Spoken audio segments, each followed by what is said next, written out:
আন্নান NASA ফি খুসরানিন মিন তিজারতিহিম ইল্লা সালিহিনা ওয়াহদাহুম, অর্থাৎ মানুষ স্বীয় কাজের জন্য ভয়াবহ ক্ষতির মধ্যে আছে।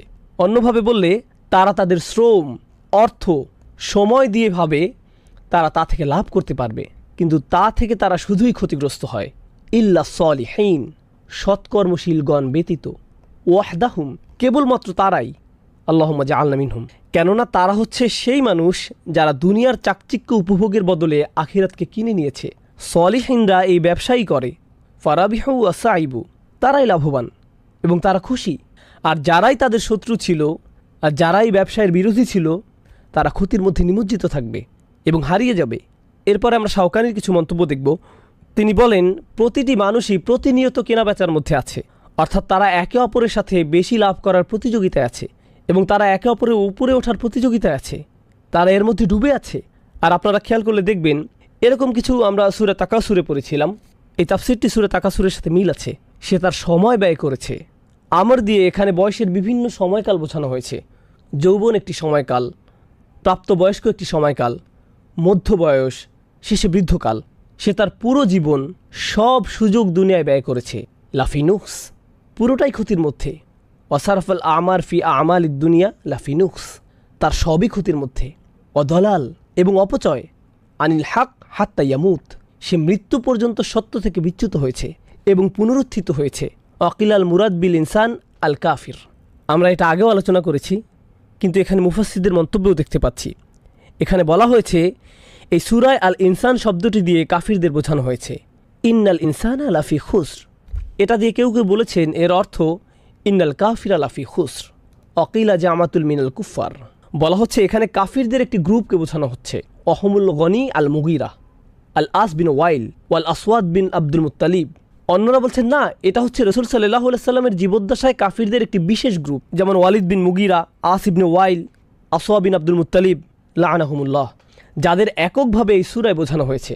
তবে শাওকানি রাহমাহুল্লাহ বলেন এই দুটি অর্থের মধ্যে প্রথম অর্থটি গ্রহণযোগ্য।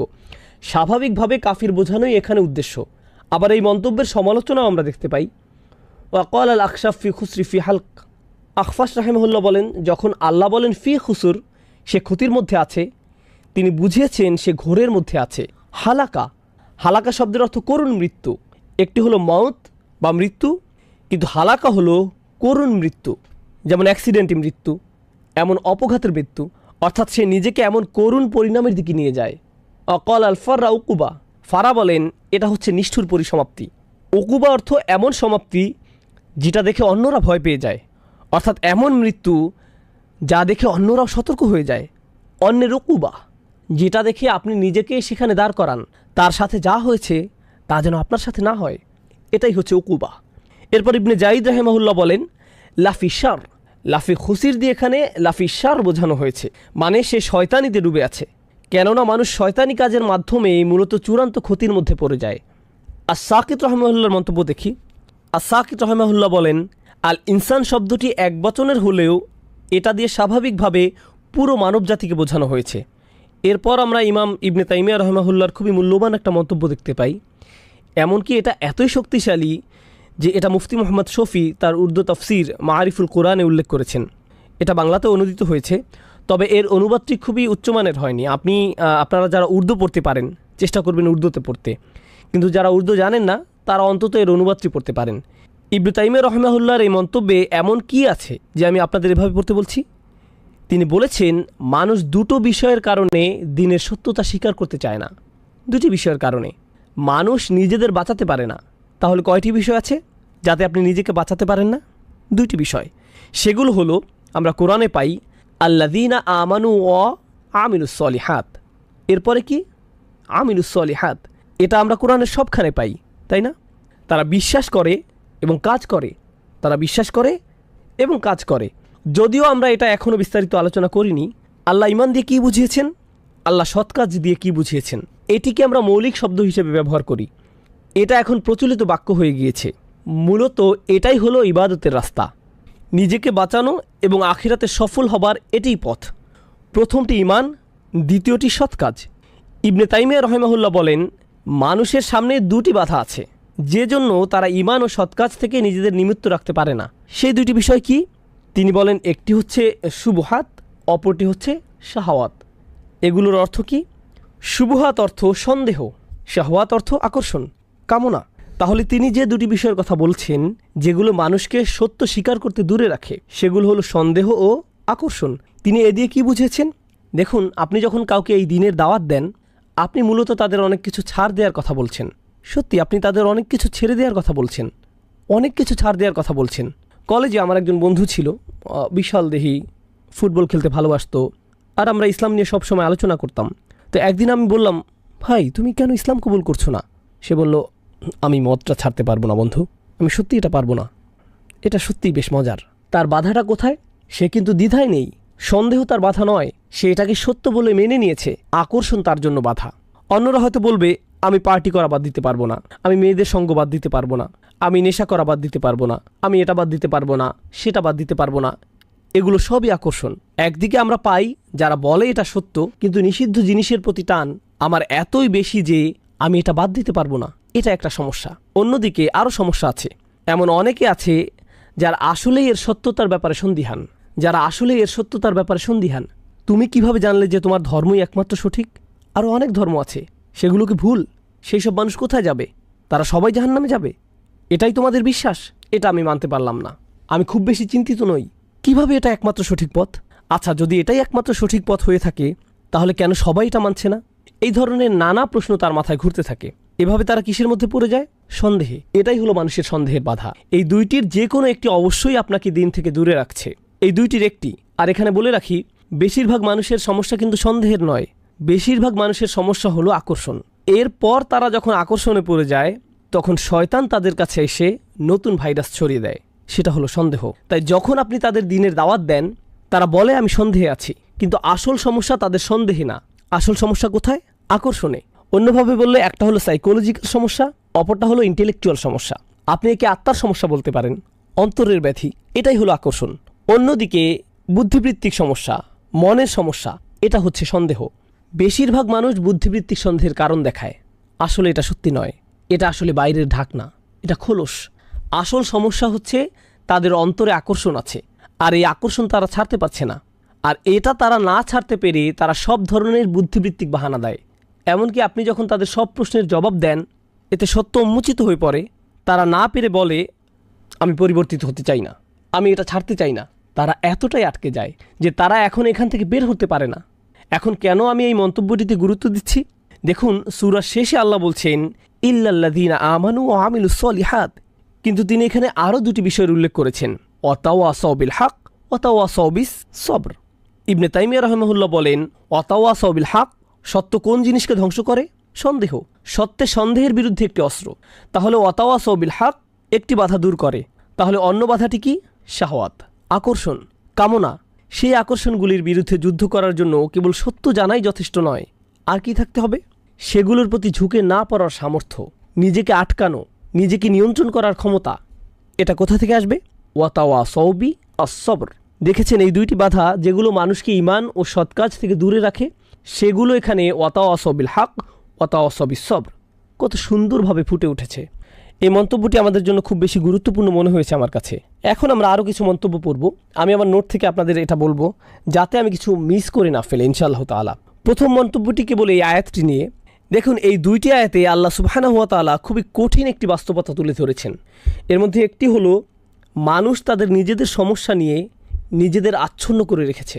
আল্লাহ বলেছেন মানুষ ক্ষতির মধ্যে আছে, তাই না? ক্ষতির কথা মাথায় আসলেই আমরা ভাবি জাহান্নামের আগুন বা বিচারের দিন ইত্যাদি ইত্যাদি। কিন্তু আল্লাহ যেভাবে এই পৃথিবীতে মানুষ সৃষ্টি করেছেন, আগে তিনি এই ব্যাপারে বলেছেন, আমরা এটা পড়েছি, লাকাদ খলাকনাল ইনসানা ফি কাবাদ, আমি মানুষকে দুঃখ কষ্টের মধ্যে সৃষ্টি করেছি। এমনকি কাফিররাও প্রচুর পরিশ্রম করে, তারা সপ্তাহে 40 ঘন্টা 50 ঘন্টা কাজ করে কোনো রকম জীবনযাপনের জন্য, কিছু উপার্জন করার জন্য। তাদের অবস্থাও এমনই। এটা কারো জন্যই খুব সহজ নয়। এই পৃথিবীতে অনেক অমুসলিমও ঠিকমতো খেতে পায় না, তাদের সন্তানরা না খেয়ে থাকে, তারা নানা ধরনের শোষণের শিকার হয়। এটা এমন নয় যে সব কাফিরদের জন্যই দুনিয়াটা জান্নাত, তারা দুনিয়াবি দিক থেকেও ক্ষতির মধ্যে আছে, তারা অনেক ধরনের সমস্যা আছে। কিন্তু আসল ব্যাপার কি জানেন? মানুষ যখন পুরোপুরি নিজেদের সমস্যায় নিজেদেরকে আচ্ছন্ন করে রাখে, তারা শুধুই নিজেদের কথা ভাবে, তখন তারা বৃহৎ ছবিতে নিজেদের দেখতে পায় না। তারা দেখতে পায় না যে তাদের এই সমস্যাটি আসল সমস্যার তুলনায় কোনো সমস্যাই নয়। আপনার মনে হয় এটা কোনো সমস্যা? এর চেয়ে অনেক বড় সমস্যা সামনে পড়ে আছে। অতএব তারা মনে করে এই দুনিয়ায় ক্ষতির মধ্যে আছে, কিন্তু ভালোভাবে অনুধাবন করলে যে বিশাল সমস্যা সামনে আসছে তার তুলনায় এটা কিছুই নয়। এই ব্যাপারটি আমরা প্রথমত নোট করব। এরপরে কি হয়, যখন আপনার নিজের ঈমান নেই, যখন আপনার সেই চাবি নেই, জানিয়ে আমরা পরবর্তী আয়াতে কথা বলবো, আপনার সেটাকে আরও বড় মনে হবে। আপনার মনে হচ্ছে আপনার একটা বড় সমস্যা আছে। আমি মাঝে মাঝে এই আয়াতটি স্মরণ করি। আমরা মানুষেরা খুব দুর্বল। আমরা এভাবে ভাবি, আমি যখন মেরিল্যান্ডে থাকতাম, একবার আমাদের বাড়ির বেসমেন্টে বন্যা হয়েছিল। আমরা ভাবলাম, ও আল্লাহ, বাড়ির সামনে পুরো ভিজে গিয়েছে, এই সেই ইত্যাদি। আলহামদুলিল্লাহ টেক্সাসের বাড়িগুলো বেসমেন্ট নেই, এটা সুন্দর। এরপরে আমার এক ভাইকে কল দিলাম আমাদের সাহায্য করার জন্য। আমাদের খুবই খারাপ লাগছিল। আমার বাচ্চারা উপরতলায় ছিল, বাসার ইলেকট্রনিক্সের জিনিসপত্র আছে। তো সেই ভাই আসলেন। ভাইটি চমৎকার, আলহামদুলিল্লাহ। তিনি সম্ভবত সোমালিয়ান ছিলেন, খুবই কাজের মানুষ। তিনি একটা ইসলামিক স্কুল ও একটি মসজিদে দেখাশোনা করতেন। তিনি বললেন, ভাই আপনাকে দেখে খুব চিন্তিত মনে হচ্ছে। আমি বললাম, হ্যাঁ ভাই, আমি একটু চিন্তিত বোধ করছি। তিনি বললেন, পানি নিয়ে ভাববেন না, আপনি চাইলেও পানির সাথে যুদ্ধ করতে পারবেন না। এটা ফেরাউনকেও মেরে ফেলেছিল। আর আমি তার সাথে আড্ডা দিতে শুরু করেছিলাম। তিনি আমাকে তার জীবনের গল্প শোনালেন। সুবহানাল্লাহ, সুবহানাল্লাহ। তার বয়স ছিল তখন মাত্র 5 বছর, যখন তার গ্রামে শত্রু আক্রমণ করেছিল। আর তিনি একটা খড়ের গাদার পেছনে একটা গাধার আড়ালে লুকিয়েছিলেন। তিনি সেই বাচ্চা বয়সে বাড়ি থেকে বেরিয়েছেন। তার পুরো পরিবারকে হত্যা করা হয়েছে। তিনি ছিলেন তার পরিবারের একমাত্র বেঁচে যাওয়া সদস্য। মাত্র 5 বছর বয়স থেকে তিনি একাই বেঁচে আছেন। তিনি একাই প্রায় আফ্রিকার অর্ধেকটা ঘুরে বেরিয়েছেন। তিনি ইথিওপিয়ায় গিয়েছেন, সেখান থেকে খালিজে পৌঁছেছেন। তিনি একজন আলেমের সাথে কাজ শুরু করেন, কিছুটা ব্যবসা বাণিজ্য শেখেন, নিজে একজন ইঞ্জিনিয়ার হয়ে ওঠেন। অসাধারণ গল্প। আর যখন আমি তার গল্প শুনলাম, আমার মনে হলো, ভাই, আমার কোনো সমস্যাই নেই। আপনি আপনার নিজের সমস্যায় ডুবে থাকেন, আপনার সেটাকে অনেক বড় মনে হয়। এটা হলো মানুষের জন্য আরেকটি ক্ষতি। মানুষ নিজেদের সমস্যার দিকে তাকালে বুঝতে পারবে না সে যে সমস্যায় আছে তা অন্যদের সমস্যার তুলনায় কিছুই না। তার মধ্যে আল্লাহর প্রতি কৃতজ্ঞতা বোধ কাজ করবে না। আর যখন এমনটি হবে, মানুষ যখন প্রচণ্ডভাবে নিজেদের নিয়ে ব্যস্ত হয়ে পড়ে, তারা তাদের নিজেদের সমস্যা নিয়ে ব্যস্ত হয়ে পড়ে, তারা 3টি জিনিসের শিক্ষা থেকে বিমুখ হয়ে পড়ে। 3টি জিনিসের প্রতি আমি এখানে আলোকপাত করব। এর প্রথমটি হলো আল্লাহর সৃষ্টি থেকে পাওয়া শিক্ষা। তারা আল্লাহর সৃষ্টিগুলোকে চিহ্ন হিসেবে দেখে না, যা মানুষের জীবনের আসল উদ্দেশ্যের প্রতি স্মরণ করিয়ে দেয়। আপনার জীবনের আসল সমস্যাগুলো কি? টাকা পয়সার সমস্যা কোনো সমস্যাই না, স্বাস্থ্যগত সমস্যা কোনো সমস্যাই না। ইমানের সমস্যা আসলে অনেক বড় সমস্যা। তুলনা করতে চাইলে এটা অন্যান্য সমস্যার তুলনায় কোনো সমস্যাই না। আপনার হয়তো সামাজিক সমস্যা আছে, এটা কিছুই না। চাকরির সমস্যা কোনো সমস্যাই না। আমি শয়তানি করে বেড়াচ্ছি, নিজেকে বাঁচানোর জন্য আমাকে অবশ্যই ভালো কাজ করতে হবে। তুলনা করলে এটা অন্য সমস্যাগুলোর তুলনায় অনেক বড় সমস্যা। আর আল্লাহর আয়াত দেখে, আল্লাহর সৃষ্টি দেখে স্বাভাবিকভাবেই আপনার স্রষ্টার কথা মনে হতে হবে। আপনার মধ্যে কৃতজ্ঞতা বোধ জন্মাবে, আর আপনার জীবনের উদ্দেশ্যে স্মরণে আসবে। তারা এইসব সৃষ্টিকে একটা নিদর্শন হিসেবে দেখতে ব্যর্থ হয়। অন্যভাবে বললে তারা ইতিহাসের শিক্ষা নিতে জানে না। এটাই এই সূরায় বলা হয়েছে। যখন আল্লাহ বলেন ওয়াল আসর, আসর শব্দটি মনে করুন, এমন সময় যা ফুরিয়ে যায়। আপনি যদি শুধু ইতিহাসের দিকে তাকান, দেখতে পাবেন কত শত মানুষ ব্যর্থ হয়ে চলে গিয়েছে। তাদেরও সফল হওয়ার জন্য সময় ছিল, আর তারা তাদের সময়ের সদ্ব্যবহার করেনি। তারা ব্যর্থ হয়েছে, মারা গিয়েছে, আর তাদের সুযোগ শেষ হয়ে গিয়েছে। এরপর নতুন প্রজন্ম এসেছে নতুন সুযোগ নিয়ে, তারাও একইভাবে তাদের সময় হারিয়েছে, তারাও মারা গিয়েছে। আর এখন আমার সময় এসেছে, আমার সুযোগ আছে, আমি কোনোভাবেই এমন ভুল করব না যা আগের মানুষেরা করেছিল। তাই আল্লাহ বলছেন, আগের জাতি তাদেরকে দেয়া সুযোগ হারিয়েছে। আল্লাহ এখানে বিগত সব ঐতিহাসিক ঘটনাবলী কেবল একটি শব্দ ওয়াল আসর এটা দিয়ে তুলে ধরেছেন। সেটি হলো, যারা চূড়ান্ত ক্ষতির মধ্যে পড়েছে, তারা সবাই নিজেদের সময়ের সদ্ব্যবহার করতে ব্যর্থ হয়েছে। তারা দেরি করে ফেলেছে। মিন কবলিয়া ইয়াতি আযাবিন আলিম, কোনো আযাব আসার আগেই সময়ের সদ্ব্যবহার করে নাও। আর সবশেষে ওহির নিদর্শনের ব্যাপারে বলবো, যখন আপনি নিজের সমস্যার ব্যাপারে বেশি চিন্তিত, আপনি কোরআনের দিকে তাকাতে ভুলে যান। আপনি ওহির প্রতি আগ্রহ হারিয়ে ফেলেন। আপনি রাসূলুল্লাহ সাল্লাল্লাহু আলাইহি সাল্লামের নির্দেশের কথা ভুলে যান। আমি কিভাবে আমার জীবন পরিচালনা করব, আমি সামনে কোন দিকে যাব। কারণ তখন আপনি শুধুমাত্র আপনার নিজের ক্যারিয়ার নিয়ে ভাবেন। আপনি নিশ্চয়ই রাসূল সাল্লাল্লাহু আলাইহি সাল্লাম থেকে কোনো ক্যারিয়ার টিপস বা প্রোগ্রামিংয়ের কোনো কথা শুনবেন না। আপনি কোরআন থেকে সেটা পাবেন না। কিন্তু আপনি যদি জানতে চান আমি কোথায় আমার সম্পদ খরচ করব, আমি কিভাবে আমার বাচ্চাদের বড় করব, প্রতিবেশীদের সাথে আমার কেমন আচরণ করা উচিত, বাবা মায়ের প্রতি আমার কি কর্তব্য রয়েছে, আপনি যদি এভাবে ভাবা শুরু করেন আমি কি কি ভালো কাজ করতে পারি, তাহলেই আপনি কোরআনের দিকে ফিরবেন, তাহলেই আপনি নবী করিম সাল্লাল্লাহু আলাইহি সাল্লামের দিকে ফিরবেন। সুতরাং এরকম নিজেদেরকে নিয়ে ব্যস্ত থাকা ব্যাপারটাই মানুষের জন্য একটা ক্ষতি। এরপর শাহ ওয়ালিউল্লাহ দেহলভী রহমহুল্লার একটা অসাধারণ উক্তি আপনাদের সাথে শেয়ার করব। এটা সূরা আসরের ব্যাপারে। এই আয়াতে আসর শব্দটির সাথে মানুষের ক্ষতির সম্পর্ক নিয়ে শাহ ওয়ালিউল্লাহ দেহলভী রহমহুল্লাহ কোরআনের কিছু আয়াতের জন্য একটা বিশেষ শব্দ ব্যবহার করেছেন।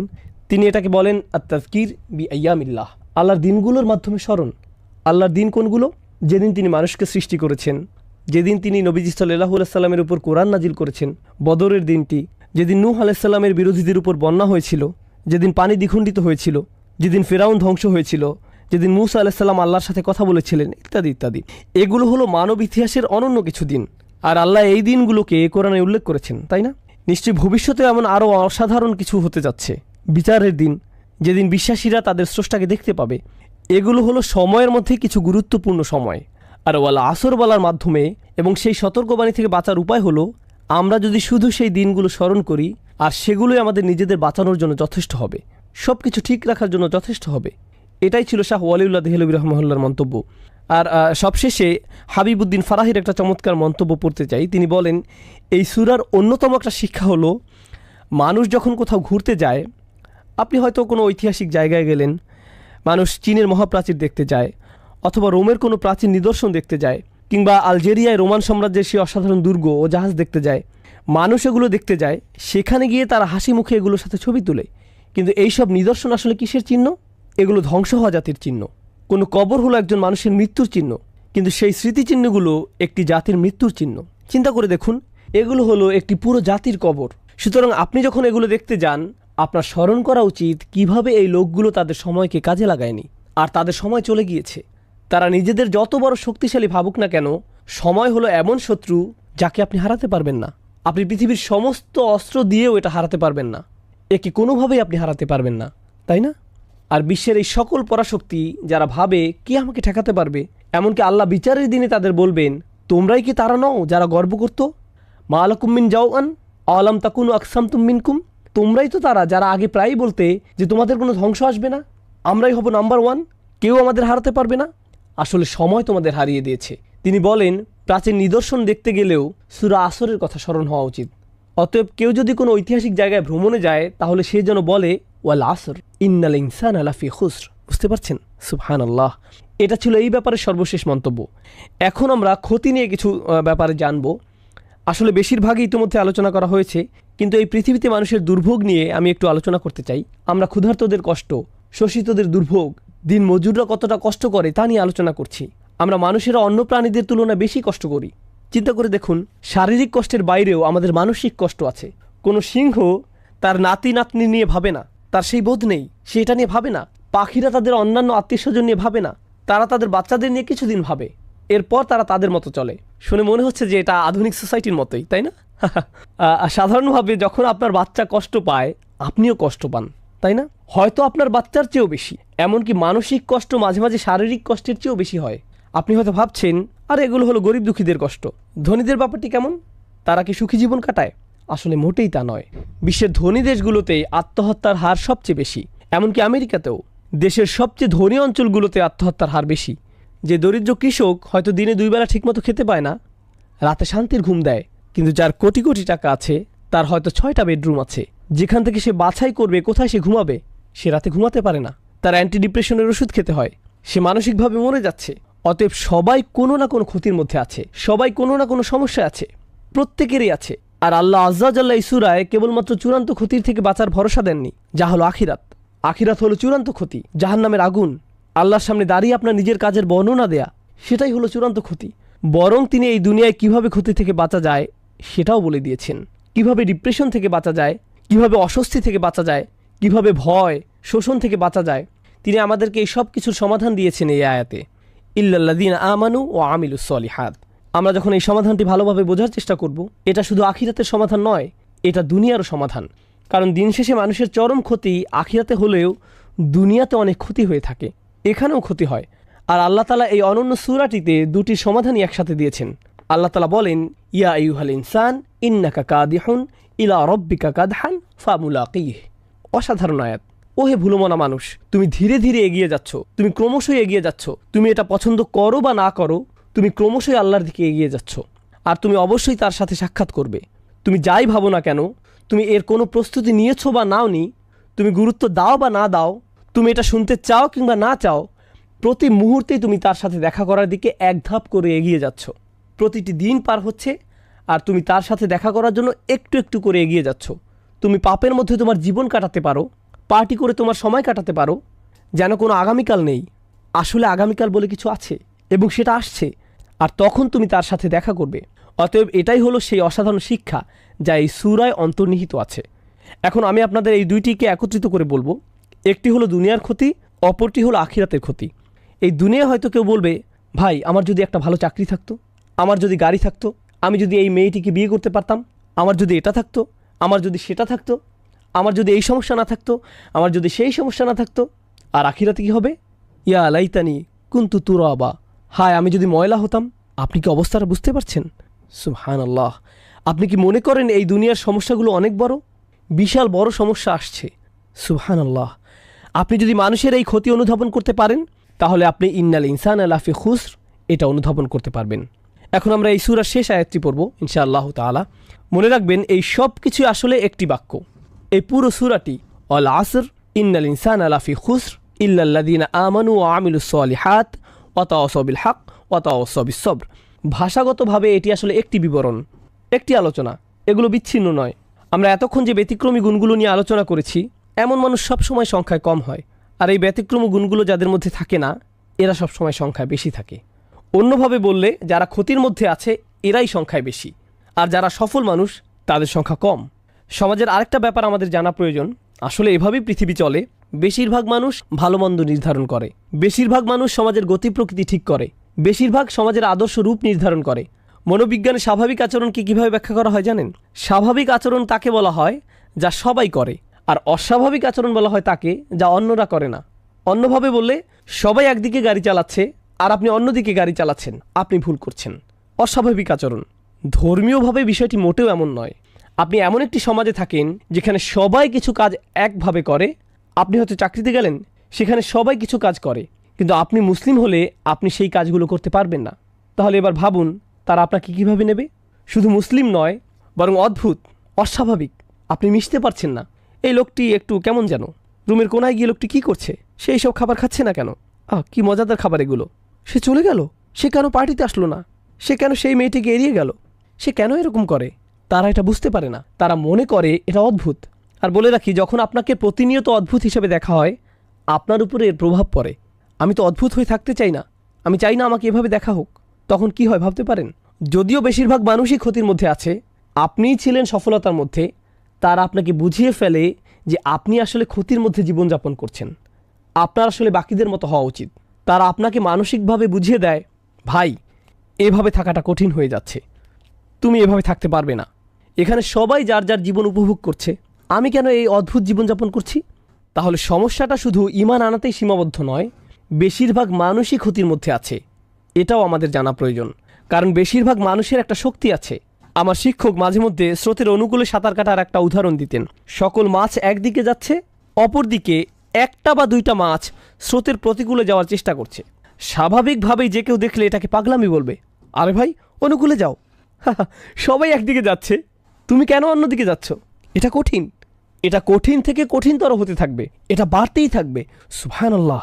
এটাই হলো এই সমাজে মানুষের উদাহরণ। পুরো সমাজের মানুষই ক্ষতির দিকে যাত্রা করছে, আর আমাদের দায়িত্বটা খুবই গুরুত্ববহ। কারণ আপনি যদি এমন একটি সমাজে থাকেন যেখানে ইসলাম যেভাবে চর্চা করা উচিত সেভাবে চর্চা করা হয়, যদি এমন হয়, বলে রাখি যা বিশ্বের বেশিরভাগ জায়গাতেই হয় না, এমন কাল্পনিক চিন্তা করবেন না যে আমি একটা মুসলিম দেশে যাব, সেটা খুব সুন্দর হবে। বাস্তবতায় আসুন, মুসলিম দেশগুলোতে কি হয় আমাদের জানা উচিত। যদি এমন হয়, আর ইনশাআল্লাহ তাআলা এমনটাই হবে, আল্লাহ আমাদের দিনকে প্রতিষ্ঠিত করবেন। আপনি যদি এমন কোনো সমাজে বাস করতেন, তখন আল্লাহর আনুগত্য করাটা সহজ হতো, কারণ সমাজের বেশিরভাগ মানুষ এটা করত। তখন কেবল আপনি করতে পারতেন তাই নয়, এটা করাটা আপনার জন্য সহজ হতো। কিন্তু এই সমাজে আল্লাহর আনুগত্য করাটা অপেক্ষাকৃত কঠিন, কারণ বেশিরভাগ মানুষ আল্লাহর নাফরমানি করছে। সমাজ আল্লাহর অবাধ্যতায় লিপ্ত। এমনকি হয়তো এটা শুধু সমাজেই নয়, হয়তো এটা আপনার পরিবারের ক্ষেত্রেও সত্য। আপনার পরিবারের বেশিরভাগ মানুষ হয়তো ক্ষতির দিকে এগিয়ে যাচ্ছে, আর আপনি নিজেকে সেখান থেকে বাঁচাতে চাইছেন। তারা হয়তো বলবে, তুমি কেন দিন দিন একটা অপদার্থে পরিণত হচ্ছ? উল্টো হয় তারাই আপনাকে ব্যর্থ বলবে। কিছুটা হাস্যকর, কারণ আসলে তারাই ব্যর্থতার দিকে যাত্রা করছে। সুবহানাল্লাহ। এটা একটা অসামান্য চিত্র যার প্রতি আমাদের নজর দেওয়া উচিত। যা এই আয়াতে ব্যতিক্রম হিসেবে তুলে ধরা হয়েছে। ইল্লাল্লাযীনা আমানু ওয়া আমিলুস সলিহাত ওয়া তাওয়াসাউ বিল হক ওয়া তাওয়াসাউ বিস সবর।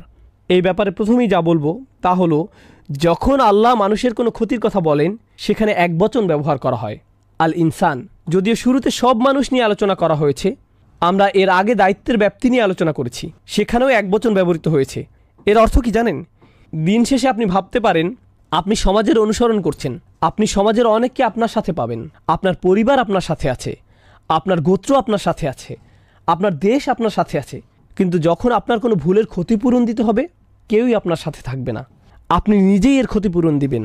মানুষ সমাজ অনুসরণ করে, কিন্তু যখন সময় আসবে ওয়াতাকাত্তাআত বিহিমুল আসবাব, সকল সুসম্পর্ক শেষ হয়ে যাবে। কিন্তু ব্যতিক্রমের কথা যদি ভাবেন, কিন্তু আল্লাহ বলেননি ইল্লাল্লাযীনা আমানা ওয়া আমিলা সলিহা ওয়া তাওয়াসাউ বিল হক ওয়া তাওয়াসাউ বিস সবর। না, তিনি এখানে একবচন ব্যবহার করেননি, তিনি এখানে বহুবচন ব্যবহার করেছেন। তাহলে আমাদের অবশ্যই একবচন থেকে বহুবচনের পার্থক্য বুঝতে হবে। আমরা এ থেকে যা বুঝতে পারি তা হলো, এই সামান্য কিছু মানুষ যারা সমাজের আর 10 জনের মতো নয়, তারা স্রোতের প্রতিকূলে চলে, তাদের বাঁচার একমাত্র উপায় হলো তাদেরকে একত্রিত হতে হবে, একসাথে মিলতে হবে। তারা আলাদা হতে পারবে না। এটা এমন পাতার মতো যা গাছ থেকে বিচ্ছিন্ন হলে মরে যায়। তাদেরকে অবশ্যই উম্মার সাথে একত্রিত হতে হবে। উম্মার একতা, বিশ্বাসীদের এর সাথে লেগে থাকে আমাদের বাঁচার উপায়, যা এই আয়াতে ফুটে উঠেছে। কারণ এখানে বহুবচন ব্যবহৃত হয়েছে। ঈমান এমন কোনো বিষয় নয় যা আপনি একা একা ধরে রাখতে পারবেন। ঈমান ভালো মানুষের সাহচর্য উন্নত হয়, মনে করিয়ে দেওয়ার মাধ্যমে, কোনো উপদেশের মাধ্যমে, জামাতে নামাজ আদায় করার মাধ্যমে এটা উন্নত হয়। এগুলো সবই ঈমান তাজা করে, কারণ এগুলো আমরা একসাথে করি, এগুলো সবাই মিলে করি। তাই আমিলু এখানে শব্দটি খুবই চমৎকার। আল্লাহ তাআলা ব্যতিক্রমী গুণগুলো বহুবচনের মাধ্যমে বলেছেন। হয়তো আপনার মনে হতে পারে ঈমান হলো ব্যক্তিগত বিষয়। আচ্ছা, ভালো কাজ হয়তো আমরা একসাথে করতে পারি, তাওয়াসাউ বিল হক, তাওয়াসাউ বিস সবর, এগুলো তো অন্য মানুষের সহায়তা লাগে, কিন্তু ঈমান তো ব্যক্তিগত বিষয়। কিন্তু এমন কি ঈমানকেও আল্লাহ তাআলা সামষ্টিক কাজ বলেছেন। এ থেকে আমরা যা বুঝতে পারলাম, আপনি যদি মনে করেন আপনার ঈমান আছে আর আপনার সমাজের কোনো কর্তব্য নেই, মসজিদের জন্য কর্তব্য নেই, আপনি মসজিদের ইমামের কাছ থেকে প্রতিদিন বয়ান শুনেন না, আপনার আশেপাশে ভালো পরামর্শ দেওয়ার মতো ভাই বা বোন নেই, তাহলে আপনার অবশ্যই ঈমানের ঘাটতি দেখা দিবে। আর যারা মসজিদ থেকে নিজেকে বিচ্ছিন্ন করে রাখেন, আপনি নিজেই এটা টের পাবেন, হ্যাঁ আমার ভালো লাগছে না, আমার মসজিদে যাওয়া উচিত। এটা কিন্তু শুধু নামাজের জন্য না, আপনি হয়তো বাসায়ও নামাজ পড়েন, এটা হলো বিশ্বাসীদের সাহচর্য পাওয়ার জন্য। তারা একে অপরকে স্মরণ করিয়ে দেয়, তারা একসাথে নিজেদের ঈমান ভালো রাখে। দিন শেখার ক্ষেত্রেও এমনটি হওয়া উচিত। আপনি যদি বসে একটি আলোচনা শোনেন, আপনি হয়তো উপকৃত হবেন, কিন্তু যখন ভাই বোন মিলে একসাথে শুনবেন, এটা আসলে বেশি উপকার দেয়, এটা ঈমানকে বেশি তাজা করে। আপনি যদি দেখেন অনেক মানুষ একসাথে কোনো প্রোগ্রামে জমায়েত হয়েছে, এটাই একটা অনেক বড় প্রেরণা। ভাই, আমার এমন জায়গায় আরও বেশি আসা উচিত। আপনি হয়তো সেখানে কাউকে চেনেনও না ঠিকমতো। লা ইলাহা ইল্লাল্লাহর একটা শক্তি আছে, যেটা একে অপরকে মিলিয়ে দেয় আর শক্তি সঞ্চয় করে। এমন ভালোবাসা আর সহমর্মিতা আমাদের থাকা উচিত। তাহলে এটা হলো একবচন থেকে বহুবচনে যাওয়ার ব্যাপারটি। এখানে আরেকটি লক্ষণীয় ব্যাপার হলো ইল্লাল্লাযীনা আমানু। আল্লাহ আযজা ওয়া জাল্লা এই আয়াতে ঈমানের কোনো যোগ্যতার কথা বলেননি। আল্লাযীনা আমানু বিল্লাহি ওয়া মালাইকাতিহি ওয়া কুতুবিহি ওয়া রুসুলিহি ওয়া ইয়াউমিল আখিরি, কিছুই না। তিনি বলেননি তারা আল্লাহকে বিশ্বাস করে, বিচার দিনে বিশ্বাস রাখে, কিছুই না। তিনি শুধু বলেছেন তাদের ঈমান আছে। এরা কারা? এটা কেমন ঈমান? এখানে কোরআনের নিজস্ব দৃষ্টিভঙ্গিতে ঈমানের বিভিন্ন রূপ রয়েছে, যেগুলো শুনে বিশ্বাস করতে হয়। প্রথমত আমরা জানব ঈমানের কিছু ফল আছে সে সম্পর্কে। শুধুমাত্র ঈমানের ফলগুলো নিয়ে আপনি কিভাবে জানবেন যে আপনার ঈমানের স্বাদ কেমন লাগতে পারে? মূলত ঈমানের ফল হচ্ছে প্রশান্তি অনুভব করা। এর অন্তর হলো প্রশান্তি। আমরা পড়েছি যে মানুষ ক্ষতির মধ্যে ডুবে আছে। মানুষের কি কি ধরনের ক্ষতি হতে পারে? স্বাস্থ্যের ক্ষতি, সম্পদের ক্ষতি, প্রিয়জনকে হারানো, তাই না? এই দুনিয়ায় এই জাতীয় ক্ষতিই মানুষ সম্মুখীন হয়, অস্বস্তি লাগা। কিন্তু আপনার যদি ঈমান থাকে, তখন আপনি জানেন যে এই দুনিয়াটা চিরস্থায়ী নয়, এই দুনিয়াটা হলো ক্ষণস্থায়ী। আর আল্লাহ তাআলা আখিরাতে যা রেখেছেন তার তুলনায় এই দুনিয়াটা কিছুই না। মাতাউদ দুনিয়া ফিল আখিরাতি ইল্লা কলিল। না, আসলে হায়াতুদ দুনিয়া, এটা হবে মাতাউল হায়াতুদ দুনিয়া ফিল আখিরাতি ইল্লা কলিল। এটা সূরা তাওবায় আছে। তিনি বলেন এই দুনিয়ায় কি এমন আছে, আখিরাতের তুলনায় এর কার্যকারিতা কতটুকু? খুবই সামান্য। আপনি যদি সত্যি সত্যি এটা বিশ্বাস করেন, আপনার যদি এতে ঈমান থাকে, আপনার যদি ফামা উতিতুম মিন শাইইন ফামাতাউল হায়াতুদ দুনিয়া এতে ঈমান থাকে, আপনাকে যাই দেয়া হোক না কেন সেটা দুনিয়াবি জিনিস। এই আয়াতটিতে আল্লাহ বলেন তোমার যা আছে, না তোমাকে যা দেয়া হয়েছে, ফামা উতিতুম তোমাকে যা দেয়া হয়েছে, আপনাকে যখন কোনো কিছু দেয়া হয় যা আসলে আপনার নিজের নয়, এটা আসলে যে আপনাকে এটা দিয়েছে তার। সুতরাং যখন এটা আপনার কাছ থেকে নিয়ে নেওয়া হয়, আপনি বলেন আসলে এটা তো আমার শুরু থেকেই ছিল না, কারণ তিনি আমাকে এটা দিয়েছিলেন, তার এটা নিয়ে নেওয়ার অধিকার আছে। যখন এটা আপনার নিজের আর সেটা হারিয়ে ফেলেন, আপনি বলেন ভাই আমি বিশ্বাস করতে পারছি না যে আমি আমার টাকা হারিয়ে ফেলেছি, আমার বাড়ি, আমার গাড়ি, আমার বাচ্চা, আমার স্ত্রী। কিন্তু যদি আপনি অনুধাবন করতে পারেন এই সবই আপনাকে দেয়া হয়েছিল, এগুলো সবই আপনাকে দেয়া নেয়ামত, যখন এগুলো আপনার কাছ থেকে নিয়ে নেওয়া হয়, এমনকি যখন আমাদেরকেই নিয়ে নেওয়া হয়, আমরা কি বলি? আমরা বলি ইন্না লিল্লাহি ওয়া ইন্না ইলাইহি রাজিউন। নিশ্চয়ই আমরা আল্লাহর। আমরা কিভাবে নিজেদের বলে দাবি করি, যেখানে আমরা নিজেরাই আল্লাহর, আমরা নিজেরাই তার কাছে ফিরে যাব? বিশ্বাসীদের মনোভাব পরিবর্তিত হয়। আমি আপনাদের ইমানের কেবল ছোট একটি দিক তুলে ধরেছি, কারণ আমরা বলেছি ইমানের বেশ কয়েকটি দিক আছে, হয়তো সামনে আমরা সেগুলো নিয়ে আলোচনা করব, কিন্তু অন্তত ইমানের ফলগুলো নিয়ে আমি আলোচনা করতে চাই। প্রথম ফল হচ্ছে প্রশান্তি। আপনি আপনার স্ত্রীর সাথে প্রশান্তি অনুভব করেন, আপনি গরিব হন বা ধনী, আপনি অসুস্থ হন বা স্বাস্থ্যবান, আপনি তরুণ হন বা বয়স্ক, আপনার যদি ঈমান থাকে আপনার প্রশান্তি থাকবে। আপনি নিজের সাথে প্রশান্তি অনুভব করবেন, আপনি আল্লাহর সাথে প্রশান্তি অনুভব করবেন। আর বলে রাখি, বেশিরভাগ মানুষই এটা উপভোগ করে না, বেশিরভাগ মানুষই শান্তিতে নেই, এরা শান্তি খুঁজে বেড়ায়। আপনি কি মনে করেন যে মানুষ কেন একটা মুভি দেখা শেষ করে সাথে সাথে আরেকটা নিয়ে বসে? তারা প্রশান্তি পেতে চায়, আনন্দ, মজা, তাদের অন্তরটা একটু শান্তি পেতে চায়। কেন তারা একটা গাড়ি কিনে আরেকটার পেছনে ছোটে, একটা বাড়ি কিনে আরেকটার পেছনে ছোটে? আমরা এমন কেন করি? কারণ আমাদের অন্তর শান্ত নয়। কিন্তু আল্লাহ বলেন আলা বিযিক্রিল্লাহি তাতমাইন্নাল কুলুব। আল্লাহর স্মরণের মাধ্যমেই অন্তরগুলো প্রশান্ত হয়, শান্ত হয়। এটাই হলো ইমানের আসল ফল। আর যখন আপনার এটা আছে, আপনার কোনো ক্ষতি নেই, কোনো ক্ষতি নয়। আরেকটি বাস্তব জীবনের উদাহরণ দিচ্ছি, এরপর আমরা সামনে আগাবো ইনশাআল্লাহ তাআলা। যে ঘটনাটি বলছি এটা আমার একটা বন্ধুর ঘটনা। সে নিউ অরলিন্সে থাকে। আমার এই বন্ধুটির বড় একটা গাড়ির ব্যবসা ছিল, তার দোকানে বেশ দামি গাড়ি ছিল। সে মুসলিম পরিবারের। তার এই সকল গাড়ির জন্য সে নগদ টাকা নিত, ব্যাংকের ঝামেলা সে পড়তে চায়নি। জার্মান গাড়ি, দামি জাপানি গাড়ি। তার দোকানটা পাম গাছে ঘেরা খুব সুন্দর একটা জায়গায় ছিল। প্রতি মাসে সে লক্ষ লক্ষ টাকার গাড়ি বিক্রি করত। ব্যবসা ভালোই চলছিল। এরপর ক্যাটরিনা ঝড় আসলো। ঝড়ে পুরো ব্যবসা পানিতে তলিয়ে গেল। একটা মাত্র গাড়ি বেঁচেছিল, সম্ভবত LS 400, উন্নত লেক্সাস। আমি যখন তার ও তার বাবার সাথে দেখা করতে গেলাম, সে তখন সেই লেক্সাসে করে পিজা ডেলিভারি করছিল। এটাই ছিল তার চাকরি। এখন আপনি ভাবুন সে কোথায় থেকে কোথায় গেল, কেমন ধরনের জীবনযাপন, কেমন ধরনের আর্থিক লেনদেন থেকে কেমন ধরনের জীবনে সে প্রবেশ করলো, যেখানে সে পিজা ডেলিভারি করে, একটা পিজা রেস্টুরেন্টে কাজ করে, কিন্তু তার মুখে বড় একটা হাসি ছিল। আমি তার দিকে তাকালাম। ভাই, মানুষ এই ধরনের ব্যবসায়িক ক্ষতির মুখে পড়লে মানুষের ঠিকমতো খাওয়া দাওয়া হয় না, তারা আত্মহত্যা করে, তারা মাটিতে লুটিয়ে পড়ে, তারা এটা একেবারেই নিতে পারে না, তারা এটা নিতেই পারে না। কিন্তু এটা কিসের হাসি? সে বলল, যখন ব্যবসা ভালো চলছিল আমাদের মসজিদে যাওয়ার সময়টুকু ছিল না, আমি আমার বউকে ঠিকমতো দেখতাম না, বাচ্চাদের সাথে দেখা হতো না। এখন সুবহানাল্লাহ, আমরা প্রতি ওয়াক্তের নামাজ মসজিদে পড়ি, থাকার জন্য মাথার উপর ছাদ আছে, প্লেটে খাবার আছে, আমরা কেন অখুশি হব? আমাদের কৃতজ্ঞ হওয়া উচিত। সুবহানাল্লাহ। ঈমান থাকলে এটা কোনো ক্ষতিই না, এই ধরনের ক্ষতিও কোনো ক্ষতি না। কিন্তু আপনার যদি ঈমান না থাকে তাহলে এটা একটা ক্ষতি। এরপর আপনি পড়ে যাবেন, আপনি বাঁচতে চাইবেন না। মানুষ আত্মহত্যা করতে চায় কারণ সে এই মেয়েকে বিয়ে করতে চায়, কিন্তু সে তো অন্য একজনকে বিয়ে করেছে। এরপর সে ব্রিজ থেকে লাফ দেয়। সত্যিকারের ঘটনা, 90-এর দশকে নিউ ইয়র্কে ঘটেছিল। একজন এক মেয়েকে বিয়ে করতে চেয়েছিল, সে অন্য একজনকে বিয়ে করে, ফলে সে ব্রুকলিন ব্রিজ থেকে লাফ দিয়ে আত্মহত্যা করে, নিজেকে শেষ করে দেয়। খুবই দুঃখজনক ঘটনা। কখন এমনটি ঘটে? যখন আপনি আল্লাহ ছাড়া অন্য কিছুকে প্রাধান্য দেন। আর আল্লাহকে প্রাধান্য দিলে আপনার অন্তরে প্রশান্তি আসবে। আর এটা ততক্ষণ আসবে না যতক্ষণ আপনার ঈমান নেই। এটা ক্ষতি থেকে বাঁচিয়ে দিবে। ইল্লাল্লাযীনা আমানু, এটাই প্রথম বিষয়। এরপর আল্লাহ বলেন ওয়া আমিলুস সলিহাত। আমি যেভাবে আমার নোটটি সাজিয়েছি, আমি প্রথমে কঠিন শব্দগুলো নিয়ে বলবো আর সাথে কিছু মন্তব্য যোগ করব।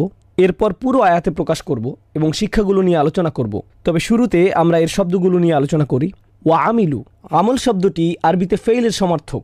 একটি হলো আমল, অপরটি হলো ফেল। আমল হলো সচেতনভাবে করা কোনো কাজ, কিন্তু ফেইল অসচেতনভাবে করা কোনো কাজ। উদাহরণস্বরূপ, আমি এখন শ্বাস নিচ্ছি, এটা আমল নয়, ফেইল। আমি হাঁটছি, এটা ফেইল হতে পারে, কারণ আমি প্রতি কদমে এটা নিয়ে ভাবছি না। আপনি হাঁটতে গেলে বলেন না, হে সামনে আগাই, আপনি এটা করেন না। এটা বলতে গেলে অসচেতনভাবেই করা কাজ। যখন আপনি চোখ খোলেন সেটা কোনো আমল নয়, সেটা ফেল। কিন্তু যখন আপনি কারোর সাথে কথা বলেন, যখন আপনি কাজে যান, যখন আপনি গাড়ি চালান, যখন আপনি প্রয়োজনীয় জিনিসপত্র কেনেন, এগুলো সবই আমল। কারণ এগুলো সবই সজ্ঞানে সচেতনভাবে করা কাজ। আপনি এটা নিয়ে ভেবেছেন, তারপর করেছেন। সুতরাং এখানে আল্লাহ আজ্জা ওয়া জাল্লা আমাদের বুঝিয়েছেন আমাদের প্রত্যেকটি কাজের জন্য জবাব দিতে হবে যা আমরা সচেতনভাবে করি, কারণ এগুলোই হলো আমাদের আচরণ। বলে রাখি, আমাদের দিনে সবার প্রতি অনুগ্রহ করা হয়েছে। এমন অনেক মানুষ আছেন যাদের নিজেদের সচেতনতার উপর কোনো নিয়ন্ত্রণ নেই। তারা নিজেদের বিবেচনা বোধ হারিয়ে ফেলেন, তাদের বিভিন্ন মানসিক সমস্যা থাকে। আমাদের দিনে তারা হলেন গায়রে মুকাল্লাফ, তাদেরকে তাদের আচরণের জন্য জবাব দিতে হবে না। কিন্তু আমল শব্দ দিয়ে সচেতনভাবে করা কাজ বোঝায়। আর এরপর এসেছে আমিলুস সলিহাত। সলিহাত শব্দটি মূলত একটি বিশেষণ। এটি সালাহা শব্দ থেকে এসেছে, যেটার অর্থ হলো মিলিয়ে দেয়া বা সংশোধন করা। এটা খুবই শক্তিশালী একটা শব্দ। এইটা দিয়ে দুইটা জিনিস বোঝায়। এখন আমার ভয় হচ্ছে সম্ভবত আমরা আজকে সূরা আসর শেষ করতে পারবো না, এরপরে আরও একটা সেশন লাগবে ইনশাআল্লাহ তাআলা, আরেকটি সেশন লাগবে। যাই হোক, আর সলিহাত শব্দটি মূলত একটি বিশেষণ। আল্লাহ বলেন তারা ভালো করে। সহজ অনুবাদ করলে ভালো। বাংলায় ভালো শব্দটি মূলত একটা বিশেষণ, আর বিশেষণের একটা বিশেষ্য প্রয়োজন হয়, ভালো কাজ। বিভিন্ন অনুবাদে আমরা দেখি আর তারা ভালো কাজ করে। এখানে সালেহ শব্দটি দিয়ে ভালো বোঝানো হয়, তাহলে কাজ শব্দটি কোথায়? এটা আরবিতে নেই। থাকলে এমন হতো ও আমিলু আল আমালা আস-সলিহাত। যদি আমল শব্দটি সেখানে থাকতো, কিন্তু এটা উজ্জ্ব আছে, এটা মাহজুফ, এটা এখানে ইঙ্গিত করা হয়েছে। এখন এখানে যে বিষয়টিতে আলোকপাত করতে চাই তা হলো কয়েকটি বিষয়। প্রথম বিষয়টি হলো আমল। আরবিতে এই শব্দটিকে বলা হয় জমায় মুকাসসার। এটা হলো ভগ্ন বহুবচন, আর ভগ্ন বহুবচনে স্ত্রীবাচক বিশেষণ ব্যবহার করতে হয়।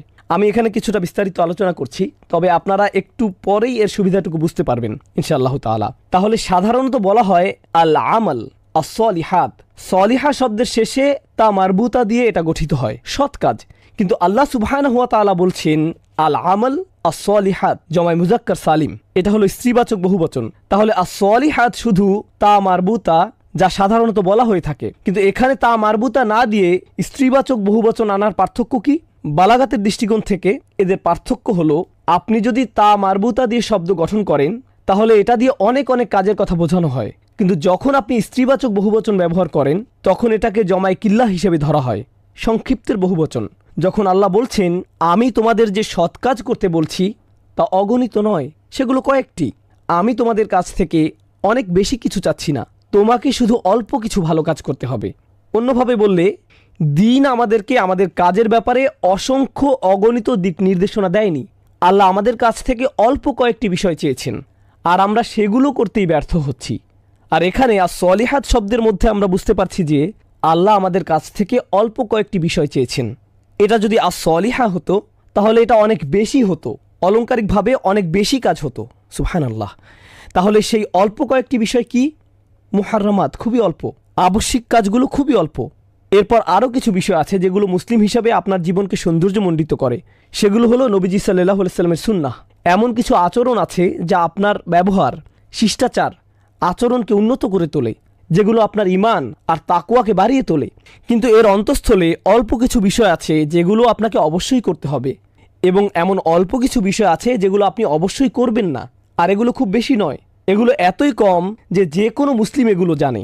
আমাদের দিনের মূলে এত অল্প বিষয় রয়েছে যে যে কোনো মুসলিম জানে তার কি করা উচিত আর কি করা উচিত নয়। এমনকি যে লোক ইসলামের কিছুই জানে না সেই লোকও জানে তার 5 ওয়াক্ত নামাজ পড়া উচিত, সেই লোকও জানে তার রমজানে রোজা রাখতে হবে, সেই লোকও জানে তার হজে যাওয়া উচিত, সেই লোকও জানে তার প্রতিবেশীর কাছে ইসলাম সম্পর্কে কিছু বলা উচিত, অন্তত তার ইসলাম সম্পর্কে কিছু বলা উচিত। সে হয়তো একটা সিডি দেয় বা একটা কার্ড দেয়, এই সাধারণ বিষয়গুলো সবাই জানে। এমনকি আপনি যদি একাডেমিক শব্দ নাও জানেন, এগুলো খুবই অল্প কয়েকটি। এটা হলো প্রথম বিষয় যা আমি এখানে উল্লেখ করতে চাই। তো সলিহাত নিয়ে দ্বিতীয় বিষয়টি হলো, আরবিতে আমরা বলি এই শব্দটিতে নুজুম ও তাআদ্দি রয়েছে। বাংলায় এটা দিয়ে বোঝানো হয়, আমি এখানে কিছু কঠিন শব্দ বলবো, তবে আমি আপনাদের জন্য এটা সহজ করে বোঝাবো। এই শব্দটি একই সাথে সকর্মক এবং অকর্মক ক্রিয়া। সলিহাত শব্দটি দিয়ে এখানে সকর্মক বোঝানো হতে পারে, যা আরবিতে বলা হয় তাআদ্দি বা মুতাআদ্দি, এবং অকর্মক বা লাজিম বা অনির্দিষ্ট লুজুম। এর মানে কি? এটা বোঝার সুবিধা হলো সলিহাত দিয়ে কোনো কাজের বর্ণনা বোঝানো হতে পারে। সালেহ মানে হলো যা সংশোধন করে, তাহলে এগুলো হলো সংশোধিত কাজ, এগুলো সবই সংশোধিত ভালো কাজ, এমন কাজ যা মূলত ভালো এবং এর ফলাফলও ভালো, তখন এটা হবে লাজিম। কিন্তু যখন এটা মুতাআদ্দি, এর অর্থ কি হবে জানেন? যে এটা করে সে ভালো, অর্থাৎ এগুলো এমন কাজ যারা এটা করবে তারা ভালো। অন্যভাবে বললে এখানে সলিহাত দিয়ে কোনো কাজের বর্ণনা হতে পারে অথবা কোনো লোকের বর্ণনাও হতে পারে যে ভালো। আপনি একজন ভালো মানুষ হতে চান, ভালো কাজ করতে শুরু করুন, ভালো কাজ করুন, এমনিতেই আপনি একজন ভালো মানুষে পরিণত হবেন। এই সূরায় ভালো কাজকে ঔষধের মতো বলা হয়েছে, যা আপনাকে ক্রমশই ভালোর দিকে নিয়ে যায়। সুবহানাল্লাহ। সুতরাং কাজটি মূলত একটি ভালো কাজ এবং তা আপনাকে ভালো মানুষে পরিণত করে, এটা আপনাকে সংশোধন করে, এটা আপনাকে সারিয়ে তোলে। আর আপনি যতই এ থেকে দূরে যান আপনার অসুস্থতা ফিরে আসে, আর যতই আপনি এই ঔষধ নিতে থাকেন ততই আপনি সেরে ওঠেন। এটাই অসাধারণভাবে as-সলিহাত শব্দে ফুটিয়ে তোলা হয়েছে। আল্লাহ তাআলা চমৎকারভাবে একে চিত্রিত করেছেন, ইল্লাল্লাযীনা আমানু ওয়া আমিলু আস-সলিহাত। এরপর শেষের কিছু শব্দ, এগুলো তুলনামূলকভাবে বেশ কঠিন শব্দ। অতএব আমি এখানে আমার নোটের সাহায্য নেব এবং আজকের তৃতীয় সেশন শেষ করব ইনশাআল্লাহ তাআলা। ভাষাগত ব্যাখ্যার দিক বিবেচনায় তাওয়াসি শব্দটি ওয়াসাহু এবং আওসাহু শব্দের সমার্থক। কাউকে চাপ দেয়া, কাউকে আদেশ করা, বিকাদা, অমুক কাজ করা। উদাহরণস্বরূপ আমি যদি বলি ওয়াসাইতুকা বিসসালাহ, এর অর্থ আমি আপনাকে নামাজ পড়তে বলছি, আমি আপনাকে বলছি আপনার আসলে নামাজ পড়া উচিত। আমি শুধু আপনাকে বলছিই না, আমি আপনাকে বোঝাচ্ছি, অন্তর দিয়ে অনুধাবন করতে বলছি, আমি আমার সর্বোচ্চ চেষ্টা করছি। আমি এমনভাবে বলছি যাতে আপনার মনে হয় এই লোকটি যা বলছে তা আমার জন্য ভালো। কাউকে বলার এমন পদ্ধতি আছে যাতে আপনি নিজেই এর গুরুত্ব উপলব্ধি করবেন। হে, তুমি এখনও নামাজ পড়োনি, তোমার সমস্যা কি? এটা হলো নিজেকে উপরে রেখে অন্যকে নিচে নামানো। কিন্তু আপনি যদি কাউকে এমনভাবে বলেন যাতে তারা মনে করে এটা তাদের জন্যই ভালো, বুঝতে পারছেন? আমার মনে হয় সত্যিই তোমার এটা করা উচিত, আমার সত্যিই মনে হয় তোমার এটা বন্ধ করা উচিত, আমি তোমাকে নিয়ে ভাবি। আপনার কথার ধরন, এটাই হচ্ছে ওয়াসিয়া। শব্দগতভাবে ওয়াসিয়া অর্থ নিজের সম্পদ বিসর্জন দেয়া। আপনি কার জন্য নিজের সম্পদ ছেড়ে দেন? প্রিয়জনদের জন্য। সম্পত্তি হলো এমন জিনিস যা আপনি মারা যাওয়ার পর আপনার প্রিয়জনদের কাজে আসবে। কেউ যখন তার সম্পদ অন্য কাউকে লিখে দেয়, এটা দিয়ে বোঝা যায় তার খুব বেশি সময় বাকি নেই, তার এখনই লিখে দেওয়া উচিত, কারণ হঠাৎ তিনি মারা গেলে এই সম্পদের কি হবে। সুতরাং তিনি এই গুরুত্বপূর্ণ সম্পত্তি তার প্রিয়জনকে লিখে দেন। এই শব্দ দিয়ে এটাই বোঝানো হয়। এটা দ্বারা কিছুটা তাড়া করাও বোঝানো হয়। এটা এমন যেন আপনি কাউকে একটা সত্য বলতে চান, আপনার একটু তাড়া আছে, যেন আপনার বেশি সময় নেই, আগামীকালই আপনি চলে যেতে পারেন, তার চেয়ে আপনি এখনই সত্যটা বলে দেন যা আপনার পক্ষে এখন সম্ভব। অনেক সময় এমন হয় যখন কেউ আপনার কাছে পরামর্শ চায় আর আপনি বলেন আমি জানি না তারা এটা কিভাবে নেবে, আমি জানি না আমার এটা বলা উচিত কিনা, তারা আমার কথাটা পছন্দ করবে না। প্রিয় বন্ধু, আমি যদি তোমাকে এই কথাটা বলি, আমরা আর বন্ধু হয়ে থাকতে পারবো না। তুমি হয়তো আমার সাথে আর কথা বলতে চাইবে না, আমি সময় মতো তোমাকে এটা বলবো, আর আপনি সেই সময়ের জন্য অপেক্ষা করতে থাকেন। সেই সময় আর কখনো আসে না। এটা সত্যি যে আমাদের ঠিক সময়ের জন্য অপেক্ষা করা উচিত, কিন্তু আমাদের কিছুটা তাড়াও থাকা উচিত। আর তাওয়াসাও শব্দে এই তাড়া থাকার ব্যাপারটি আছে। এই ব্যাপারটি প্রথমত জেনে নেওয়া প্রয়োজন। কাউকে বিপুল পরিমাণ সম্পদ দেওয়ার অর্থেও এটি ব্যবহৃত হয়। ওয়াসিয়া বলতে বোঝায় যখন আপনি কাউকে বিপুল পরিমাণ জমি লিখে দেন বা বিশাল বাড়ি, একটা বড় এলাকা, তাওয়াসি দিয়ে এটাও বোঝায়। তাই এটা দিয়ে ইঙ্গিত করা হয় আপনি কাউকে যা বলছেন তা নিঃসন্দেহে তার জন্য গুরুত্বপূর্ণ উপদেশ, তার জন্য এটা খুবই মূল্যবান সম্পদ যা আপনি তাকে দিয়েছেন, এটা সত্যিকার অর্থেই তার কাজে আসবে। বুঝতে পারছেন? তাহলে এটা হলো এর দ্বিতীয় অর্থ। আর সবশেষে তাওয়াসি শব্দটি বাবে তাফাউল থেকে এসেছে, যার অর্থ হলো আল ইশতিরাক। এর মধ্যে এমন কিছু বিষয়ের প্রতি ইঙ্গিত করা হয় যা আপনারা মিলিত হয়ে একে অপরের জন্য করে থাকেন। অর্থাৎ আপনি অন্যকে একটি সত্য বিষয় জানান এবং অপরজনও আপনাকে একটি সত্য জানায়। এই শিক্ষাটি আজ আমরা জানব। যখন আপনি কাউকে একটা ভালো উপদেশ দেন, মাঝে মধ্যে এমন ঘটে তারা আপনার দিকে তেড়ে আসে আর বলে, ও তাই, আর তুমি কি করো? তুমি আমাকে এটা করতে বলছো, আর আমি তোমাকে এটা করতে দেখেছি, ইত্যাদি ইত্যাদি। সে আপনাকে খোঁচা দেয়, আপনার দিকে তেড়ে আসে। এমত অবস্থায় স্বাভাবিক মানুষের প্রতিক্রিয়া হবে, ভাই, আমি তোমাকে একটা ভালো কথা বললাম আর তুমি আমাকে উল্টা কথা শোনাচ্ছ, এটা আমার ভালোর জন্য না, বরং তোমার ভালোর জন্য। কিন্তু তাওয়াসি দিয়ে তোমার ব্যাপার এবং আমার ব্যাপার দুটোই বোঝায়। সুতরাং সে যদি আপনার দিকে তেড়েও আসে, তাওয়াসাউ বিল হক এর শিক্ষা হলো এখানে আপনার উচিত হবে, আসলে ভাই তুমি ঠিকই বলেছ, আমার এটা নিয়ে সংশোধন হওয়া উচিত, এটুকুই আপনার বলা উচিত। এটাই হলো তাওয়াসাউ বিল হক এর শিক্ষা। এই শিক্ষাটি আমরা উমর বিন খাত্তাব রাদিয়াল্লাহু তাআলা আনহু থেকে পাই। একবার তিনি হাঁটছিলেন, পুরো ঘটনা না, সারমর্মটা বলছি। তিনি কোথাও যাচ্ছিলেন, তো পাশেই এক বাড়ির জানালা দিয়ে তিনি দেখতে পেলেন একজন লোক কিছু একটা পান করছে। তিনি তাৎক্ষণিক বাড়ির ভিতর ঢুকে গেলেন এবং লোকটিকে ধরে ফেললেন। হারাম! লোকটি বলল, আমি দেখতে পাচ্ছি আপনি 3টি হারাম কাজ করেছেন। 3টি হারাম কাজ। প্রথমত, আপনি অন্যের ঘরের ভিতরে তাকিয়েছেন। দ্বিতীয়ত, আপনি অন্যের ঘরে অনুমতি ছাড়াই ঢুকেছেন। তৃতীয়ত, আপনি কুধারণা করেছেন। আপনি কিভাবে জানলেন আমি মদ খাচ্ছি? ওমর বিন খাত্তাব বললেন, তুমি ঠিক বলেছ। এরপর তিনি চলে গেলেন। তিনি কিছুই বললেন না। কয়েক সপ্তাহ চলে গেল। তিনি একটি খুতবা দিচ্ছিলেন, আর সেই লোকটি সেই খুতবায় ছিল। সে পেছনের দিকে বসেছিল। যখন খুতবা শেষ হলো, সে উমর রাদিয়াল্লাহু তাআলা আনহুর কাছে আসলো। উমর তাকে বললেন, সেদিনের পর থেকে আমি অন্যের ঘরে তাকানো বন্ধ করে দিয়েছি, আর তোমার ব্যাপারেও আমি কাউকে কিছু বলিনি। আর লোকটি বলল, সেদিনের পর থেকে আমিও মদ খাওয়া ছেড়ে দিয়েছি। এখানে আসল কথাটা হচ্ছে, আপনি কাউকে কোনো উপদেশ দেন এবং আপনি আশা করবেন সেও যেন আপনাকে উপদেশ দেয়। হয়তো সে এমনভাবে বলবে যা আপনার পছন্দ হবে না, এতে কোনো সমস্যা নেই। আসল কথা হলো এতে যদি সত্য কিছু থেকে থাকে আপনি তা নেন। ওমর রাদিয়াল্লাহু তাআলা আনহু কিন্তু এটা বলেননি যে হ্যাঁ আমি জানি আমি ভুল করেছি, কিন্তু তুমিও তো ভুল করেছো, আমার সাথে আসো। না, তিনি শুধু সেটুকুই নিলেন। এটা থেকে কি বোঝা যায়? বোঝা যায় এতে তার আন্তরিকতা প্রকাশ পেয়েছে। এটাই তার সততা। এমনই ছিল তার সমালোচনা নেয়ার মানসিকতা। কেউ আপনার কাছে এসে বলল তুমি ভুল করেছো, আপনি বললেন তুমি ঠিক বলেছো। এটাই হলো তাওয়াসাউ বিল হক এর শিক্ষা। কারণ তার পক্ষ থেকে এটা আপনার জন্য একটা উপহার। যখন কেউ আমাদের সত্যিকার অর্থে কোনো পরামর্শ দেয়, আমরা কখনো ভাবি যে এটা একটা উপহার? বেশিরভাগ মানুষ ভাবে যে এটা আমাকে হেয় করার জন্য বলা হচ্ছে, তাই না? তোমার কত বড় সাহস, তুমি এটা বলার কে? আমি কি করব না করব এটা বলার ইজাজত তুমি কোথায় পেলে? তোমাকে কে আলেম বানিয়েছে? হয়তো আপনি ইমাম, আপনাকে হয়তো এই ধরনের প্রশ্নের মুখোমুখি হতে হবে। তুমি নিজেকে কি মনে করো? আপনি এরকম প্রত্যুত্তর পাবেন। কিন্তু এমন অবস্থায় আপনার কি করা উচিত? আপনার এটা ভালোভাবে নেওয়া উচিত। খারাপ কিছু থাকলে তা বাদ দিবেন।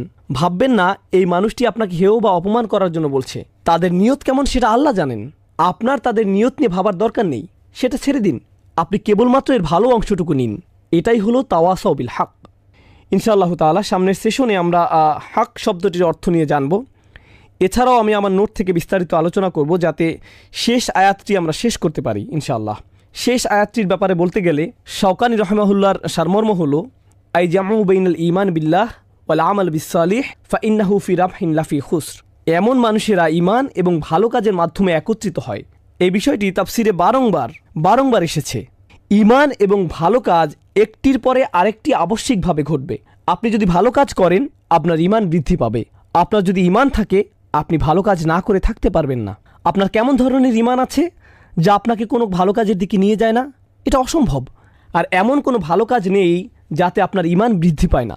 বুঝতে পারছেন? এই দুইটি এভাবেই একে অপরের সাথে সম্পর্কযুক্ত। অতএব যদি কেউ এই দুইটি করতে পারে ফাইন্নাহুম ফি রিব, তারা অবশ্যই লাভ করবে, তাদের কোনো ক্ষতি হবে না। যদি কেউ ঈমান এবং ভালো কাজের মধ্যে সমন্বয় ঘটাতে পারে তাদের কোনো ক্ষতি হবে না। যদি কেউ ঈমান এবং ভালো কাজের মধ্যে সমন্বয় ঘটাতে পারে। দুর্ভাগ্যবশত অনেক মুসলিমই মনে করেন তাদের ঈমান তথা তাদের ইসলাম অনেক সুন্দর। তারা জান্নাতের জন্য অপেক্ষা করে, কারণ তারা লা ইলাহা ইল্লাল্লাহ মুহাম্মাদুর রাসূলুল্লাহ পড়েছে। ধর্মতাত্ত্বিক ঐতিহাসিকভাবে কোনো ধরনের বিতর্কগুলো না জেনেই এই মাযহাবে ঈমান ও আমল নিয়ে এটা বলা হয়েছে বা অন্য মাযহাবে ভিন্ন কথা এসেছে, এ ধরনের কোনো বিতর্কে না গিয়েই মনোবিজ্ঞানের দৃষ্টিভঙ্গি থেকে বললে মানুষ মূলত কোথাও আশ্রয় চায়। যেমন খ্রিস্টানদের কাছে একটা আশ্রয় আছে। আমি ইতোমধ্যে ঈশ্বরের নাম নিয়েছি, আমি এটা উচ্চারণ করেছি, আমি বলেছি যে যিশুকে ভালোবাসি, এখন আমি যা ইচ্ছা তাই করব। হয়তো মাদক ব্যবসা করব, এতে আর কোনো সমস্যা নেই, আমি বেঁচে যাব। আমাদের মুসলিম সমাজেও এই একই মানসিকতা রয়েছে। যখন কেউ বলে আমি একজন মুসলিম, হ্যাঁ আমি হয়তো কিছু ভুল কাজ করি, আমি হয়তো অনেক হারাম কাজ করি, কিন্তু ভাই আমার তো টিকিট কাটা হয়েই গেছে। আমি একবার বলেছি লা ইলাহা ইল্লাল্লাহ, আমি তো পড়েছি মুহাম্মাদুর রাসূলুল্লাহ সাল্লাল্লাহু আলাইহি সাল্লাম, এটাই যথেষ্ট, আমার আর কোনো চিন্তা নেই, কারণ আমার ঈমান আনা হয়ে গিয়েছে।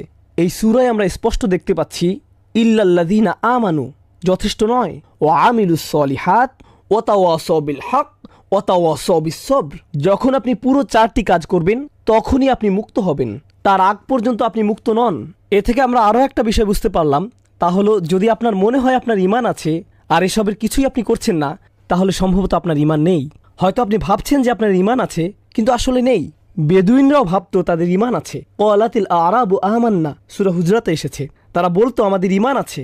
আল্লাহ বলেন কুল্লাম তুমিনু, না তোমাদের এখনো ঈমান নেই, ওয়ালাকিন কুলু আসলামনা, তোমাদের কেবলমাত্র ইসলাম আছে। ওয়ালাম্মা ইয়াদখুলুল ঈমানু ফি কুলুবিকুম, ঈমান এখনো তোমাদের হৃদয়ে প্রবেশ করেনি। এর প্রমাণ কি? ওয়া ইন তুতিউল্লাহ ওয়া রাসূলাহু, যদি তোমরা আল্লাহ ও তার রাসূলের আনুগত্য করো। এখানে কি কাজের কথা বলা হয়নি? আল্লাহ বলছেন তোমাদের ঈমান নেই, তোমাদের শুধু ইসলাম আছে, ঈমান এখনও তোমাদের হৃদয়ে ঢোকেনি। একে ঢুকানোর জন্য তোমাদের কি করা উচিত? আল্লাহ ও তার রাসূলের আনুগত্য করো, কাজ করো, তোমাদের কোনো কাজই বৃথা যাবে না। সুবহানাল্লাহ। এটাই হলো এই দুইটি বিষয়ের সম্পর্ক। আর কিছু নোট বাকি আছে, আগামী 5 মিনিটের মধ্যে ইনশাআল্লাহ আমরা এটা শেষ করব। আমি দ্রুত এটা শেষ করব। জামাখশারি তাওয়াসাউ বিল হক এর উপর মন্তব্য করেছেন। হক বলতে তিনি বলছেন এর সাথে তাওহীদ যুক্ত, এর সাথে আল্লাহ ও তার রাসূলের আনুগত্য যুক্ত, দুনিয়াবী জীবনের প্রতি উপেক্ষা এবং আখিরাতমুখী জীবন এর সাথে যুক্ত। শাওকানি তাওয়াসাউ বিল হক নিয়ে বলেছেন ওয়াসা বাদুহুম বাদাম বিল হক আল্লাযী ইয়াহাক্কুল কিয়াম বিহি। তারা একে অপরকে সত্যের পথে ডাকে, উপদেশ দেয়, সত্যের উপর তারা মিলিত হয় যাতে সত্য প্রতিষ্ঠিত হতে পারে। অর্থাৎ তারা একে অপরকে সত্যের উপদেশ দেয় যাতে তা বাস্তবায়ন করা যায়। কাতাদা বলেন বিল হক আই বিল কুরআন।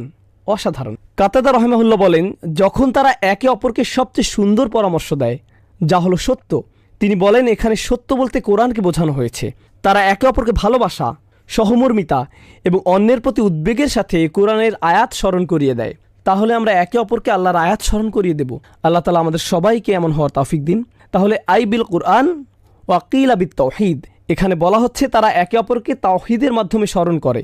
বেশিরভাগ মানুষ একে প্রথম অর্থে নিয়েছেন, অর্থাৎ যে কোনো সত্য, যে কোনো ভালো কাজ যা বাঁচার জন্য প্রতিষ্ঠিত হওয়া প্রয়োজন।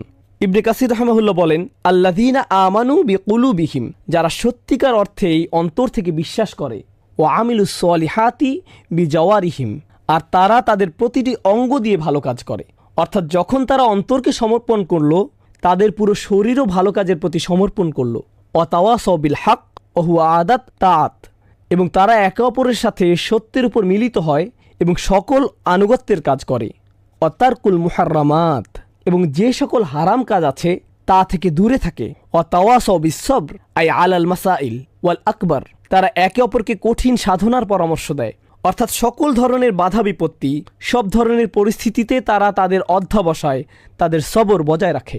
এমনকি ভালো কাজের প্রতি আদেশ এবং খারাপ কাজের প্রতি নিষেধ করার কারণে তারা যদি নির্যাতনের শিকার হয়, অর্থাৎ যখন আপনি ভালো কাজের প্রতি আদেশ দিবেন এবং খারাপ কাজ থেকে দূরে থাকতে বলবেন, তখন আপনাকে এর ফল ভোগ করতে হবে। আপনি সমস্যায় পড়বেন, আপনি হয়তো নির্যাতনের শিকারও হবেন। আর সেই সময় একে অপরকে সবর করার কথা বলবেন। ইয়া তাবিরু তাওয়াসাউ বিল হক মিনাল খাস বাদাল আম। অন্যরা তাওয়াসাউ বিল হক নিয়ে বলেছেন, এখানে শাওকিতি রাহিমাহুল্লাহ বলছেন এটা সাধারণের বাইরে একটি বিশেষ কাজ। তিনি এখানে বলতে চেয়েছেন যে আমিলুস সলিহা, তারা ভালো কাজ করে এবং একে অপরকে ভালো কাজের কথা বলাও একটি ভালো কাজ, একটা ভালো কাজ। তাহলে অনেক ভালো কাজের কথা বলে আলাদাভাবে একটি ভালো কাজের কথা কেন? এটা হলো আল খাস বাদাল আম, এটা হলো একটি বিশেষ ভালো কাজ যা সাধারণের বাইরে আলাদাভাবে বলা হয়েছে, তাই এটি বিশেষ গুরুত্বপূর্ণ, বা একে হয়তো সহজেই ভুলে যাওয়া যায়। এটাই তিনি বলতে চেয়েছেন। লিআন্নাহু দাখিল ফি আমালিস সলিহাত, কারণ এটা সাধারণ ভালো কাজের অন্তর্ভুক্ত। জামাখশারি তাওয়াসাউ বিস সবর নিয়ে বলেছেন আল্লাহ তার বান্দাকে যা দিয়ে পরীক্ষা করেন তার প্রতি সবর করা এবং খারাপ কাজের প্রলোভনে না পড়া। অন্যভাবে বললে বিশ্বাসীকে বিভিন্ন সময় প্রলোভনে ফেলা হবে, তাকে বিভিন্ন আকর্ষণীয় বস্তুর সম্মুখীন হতে হবে, সে লোভে পড়তে পারে, কামনা তাকে পেয়ে বসতে পারে, সেই সময় তাকে সবর করতে হবে, সেসবের প্রলোভনে পড়া যাবে না। আল্লাহ আমাদেরকে তার অবাধ্য হওয়া থেকে রক্ষা করুন। আর পরিশেষে এর ফলাফল ওয়াজআলা তাওয়াসাউ বিল হক ওয়াজআলা তাওয়াসাউ বিস সবর ওয়ালিল তাওয়াসাউ বিল হক দালিলিন আলা আযীমি কদরিহি।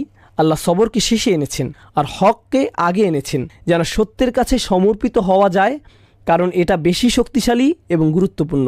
শাওকিতি রাহিমাহুল্লাহ এই আয়াতের ব্যাপারে বলছেন সবিরিন হলো তারাই যারা পরিস্থিতি যেমনই হোক না কেন ধৈর্যের প্রয়োজন হলে তারা তা বাস্তবায়ন করে।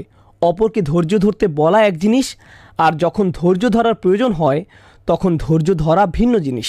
আমরা ধৈর্য হারিয়ে ফেলি। তখন কেউ যদি বলে ভাই তোমার একটু ধৈর্য ধরা দরকার, না না না এখন ধৈর্য ধরার সময় নয়, আমি জানি আমার ধৈর্য ধরা উচিত, কিন্তু তুমি বুঝতে পারছো না, এখন পরিস্থিতি ভিন্ন।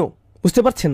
যখনই আপনার ধৈর্য ধরার দরকার হয়, যখনই আপনার ধৈর্য ধরার প্রয়োজন হয়, তখনই আপনি বলেন এটা একটা বিশেষ পরিস্থিতি, তাই না?